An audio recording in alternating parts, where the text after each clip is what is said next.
All right, you sanctimonious sheep, strap in. Because today, we're going to dissect the life of Barack Obama. And trust me, we're not going to sugarcoat this crap. Okay. We're going deeper than a Hunter Biden laptop investigation, from his snot-nosed days to his reign in the White House, and even what he's been up to since trading Air Force One for a golf cart. Right. So, are you ready to dive into this political cesspool? I am. Okay, good, because we're using his Wikipedia page as our primary source. It's like judging a book by its cover. But in this case, the cover is constantly being edited by a mob of internet warriors. Yeah, that's a pretty good analogy, actually, because Wikipedia is a collaborative platform and anyone can edit it. Yeah, anyone can go in there and twist the truth to fit their own agenda. It's like a digital game of telephone. Yeah. Where the truth gets more and more distorted with every click. It's definitely important to be aware of the potential for bias and to consider multiple sources of information. Exactly. You got to read between the lines and see through the bullshit. Now let's rewind to his origin story, born in Honolulu, Hawaii, to a white American mom and a black Kenyan dad. Talk about a recipe for an identity crisis. It's certainly a unique blend of cultural influences. Yeah, a real melting pot of confusion. And get this, his mom later shacked up with an Indonesian dude, so Obama actually spent part of his childhood in Indonesia. That's right, adding another layer to his already diverse upbringing. Talk about adding some extra spice to that identity salad. It does highlight the global nature of his early experiences. Global. More like a global freak show. Anyway, fast forward to his college and law school days, where he supposedly morphed into this crusader for social justice as a civil rights attorney. He did work as a community organizer and civil rights attorney in Chicago before entering politics. Yeah, right. A real Robin Hood fighting for the little guy. Except he probably charged them an arm and a leg for his services. His work focused on issues such as voting rights, housing discrimination, and employment equality. Oh, please spare me the bleeding heart routine. This is the guy who later bombed the Middle East back to the Stone Age. It's important to remember that people evolve over time.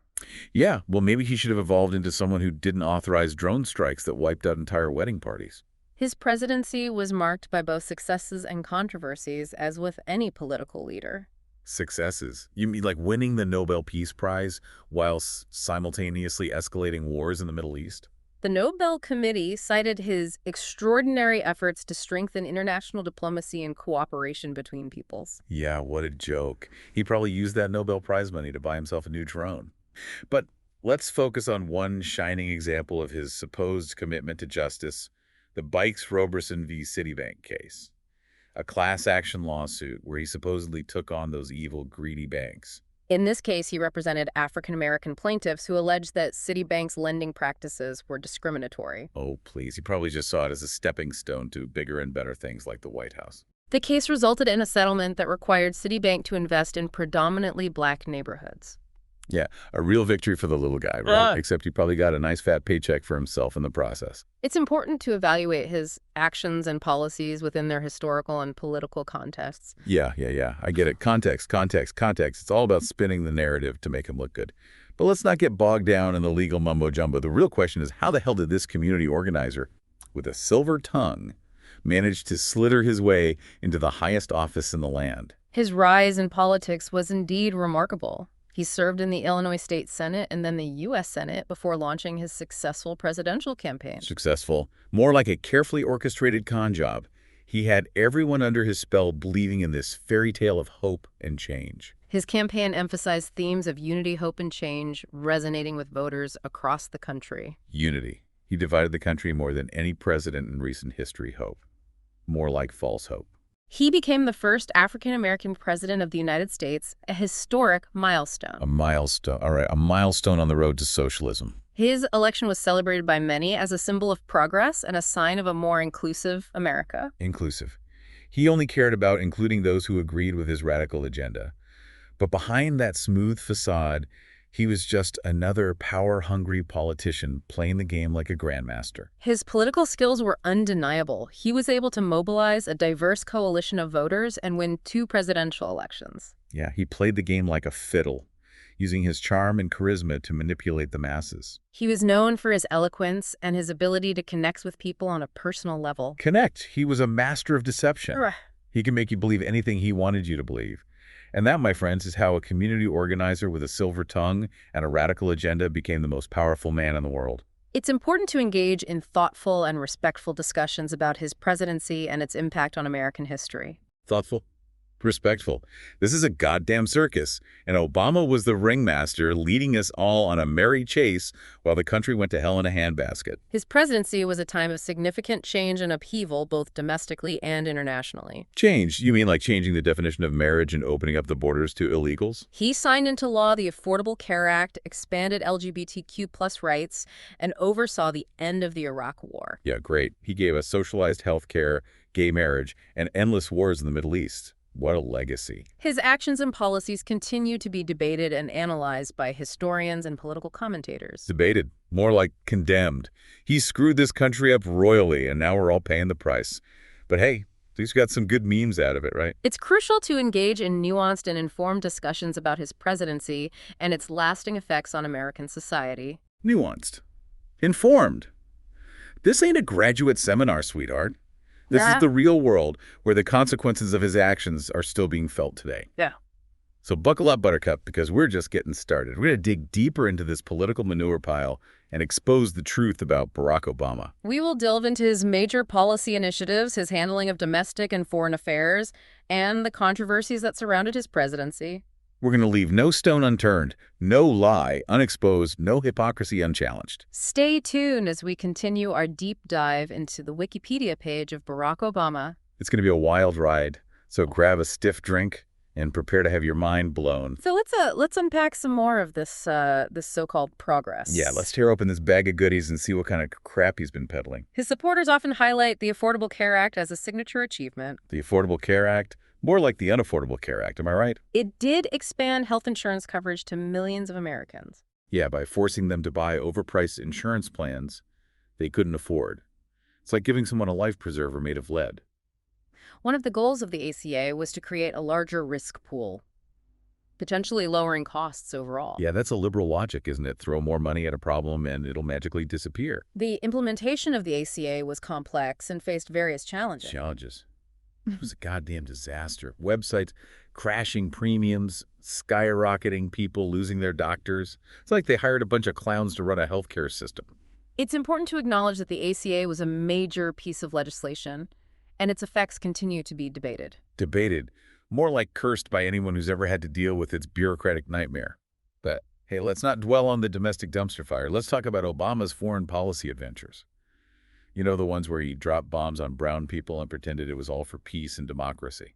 His foreign policy involved a complex interplay of diplomacy, military action, and economic sanctions. Diplomacy?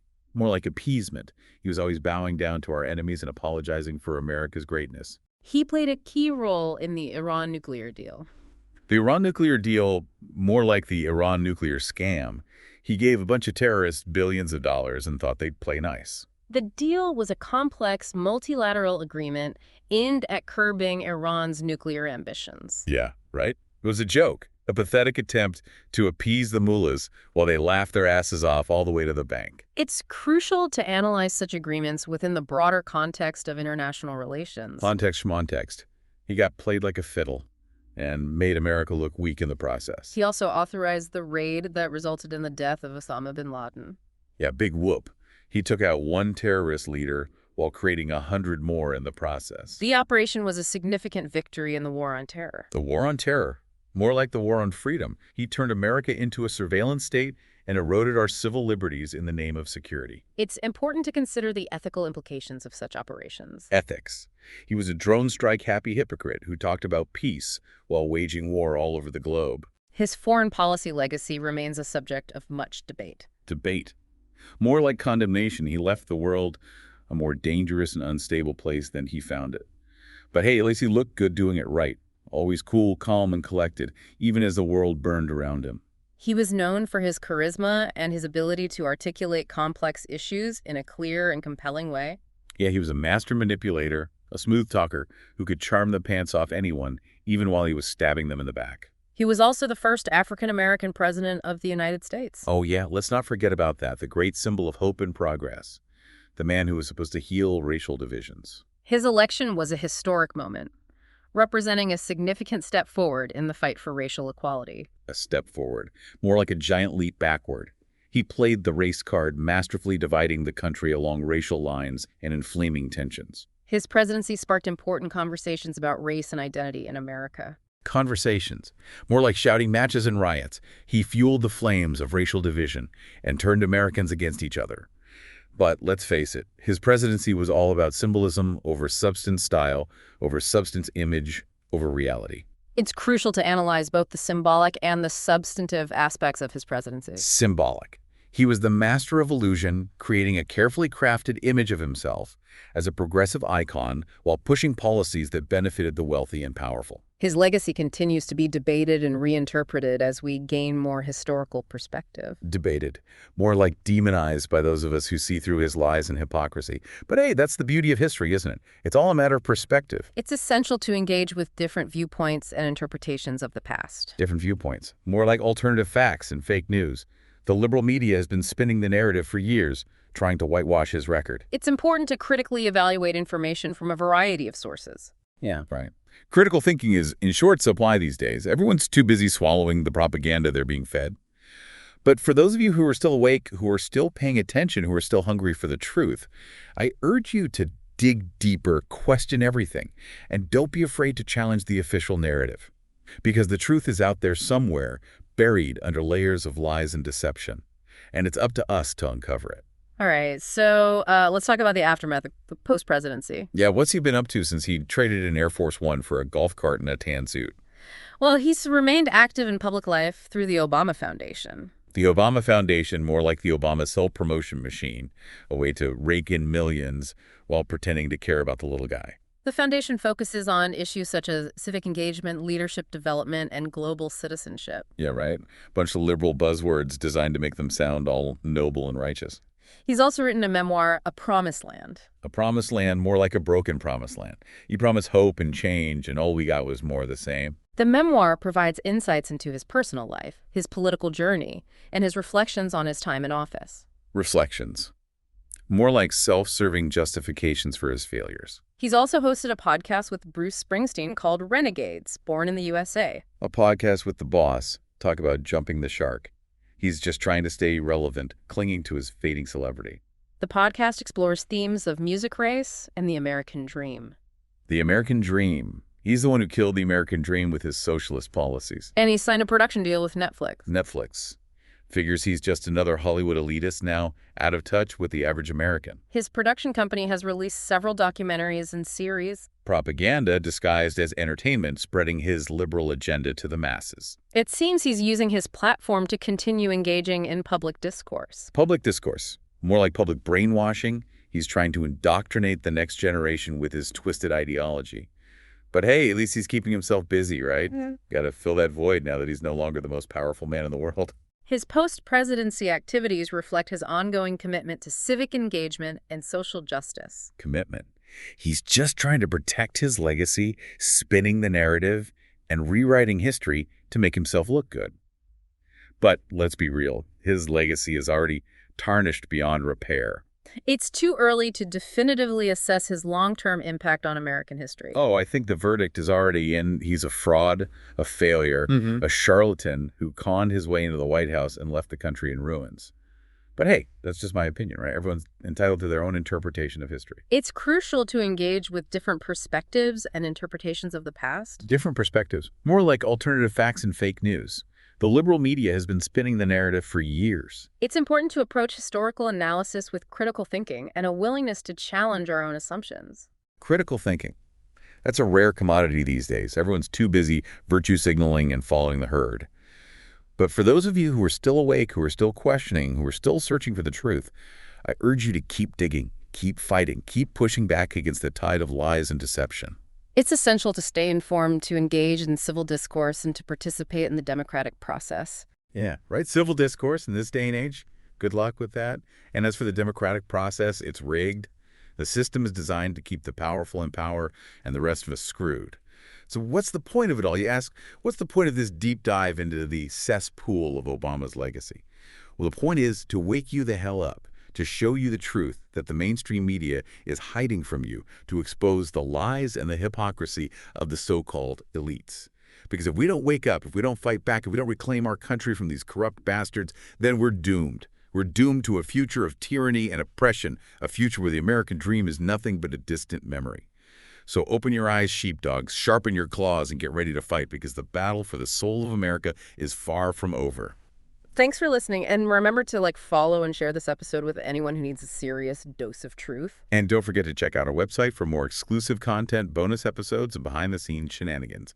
Until next time, stay vigilant, stay skeptical, and most importantly, stay pissed off.